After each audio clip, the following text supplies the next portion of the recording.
गदाधरं पाण्डुरङ्गं शूलहस्तं कृपानिधिं सर्वरोगहरं देवं दत्तात्रेयमहं भजे। जगदुत्पत्तिकर्त्रे च स्थितिसंहारहेतवे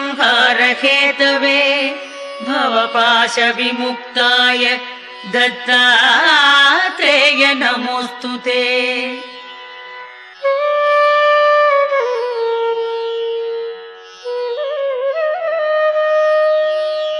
जराजन्म विनाशाय देहशुद्धिकराय च दिगंबर दयामूर्ते दत्तात्रेय नमोऽस्तु ते। कर्पूरकान्तिदेहाय ब्रह्ममूर्तिधराय च वेदशास्त्रपरिज्ञाय दत्तात्रेय